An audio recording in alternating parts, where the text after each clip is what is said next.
भोजपुरी के शिल्पी राज से कहे के चाहतनी कि साफ बेशर्मी बारी रहते साला केरा। साफ बेशर्मी बारी, साफ रंडी बारिश। तोर वीडियो वायरल भइल कटे, एमएमएस वीडियो वायरल, तबो तोरा आँख में लाज नहीं के रे बुरचोदी। अश्लील गाना गावल बंद कर, ठीक बा। अश्लील गाना से ना बहुत नुकसान होता बिहार के हमनी के।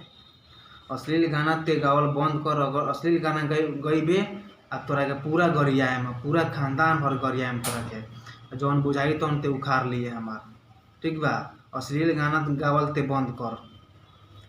बुरचोदो तारा अश्लील गाना की वजह से ना बिहार के बेटी के साथ बलात्कार होता टे। अगर उ बलात्कार तोरा संगे हो जाई नु तब मजा आई, तब तोरा मजा आई जे कितना निमन ते गाना गाव तारीस, बुझलिस। अश्लील गाना गावल बंद कर। तो राइटर जौन बा नु बीजे चौहान से कह देवल चाहता नहीं, तू सारे के घटिया गाना लिखल बंद कर सर। तू लहंगा चोली ब्लाउज वाला, ढोड़ी वाला, गाल वाला, ओठ वाला, ये सब गाना ना चली, ठीक बा। ये सब गाना की वजह से ना लड़का लड़की बिगड़ जाता रसन। आ बिगड़े के कारण ये बाटे जो अश्लील गाना की वजह से लड़का लड़की बर्बाद होता रसन। लड़का लड़की घर छोड़ के भाग जाता रसन। ये सब के दोषी तनी के बारसन सरवा, ठीक बा।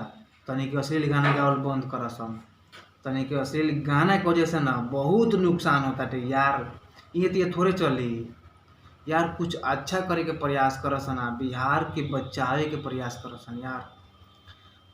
ये अपन बिहार हटे, वीरों का धरती है बिहार। यहाँ पे वीर पैदा होते हैं। तुम सब मिलकर ना बिहार को बर्बाद कर रहे हो। बिहार को एकदम साफ नरक बना कर रख दिए हो।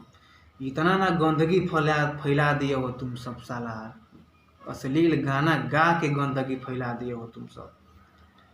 तुम सब के गंदगी की वजह से ना बिहार आगे नहीं बढ़ पा रहा है, ठीक है।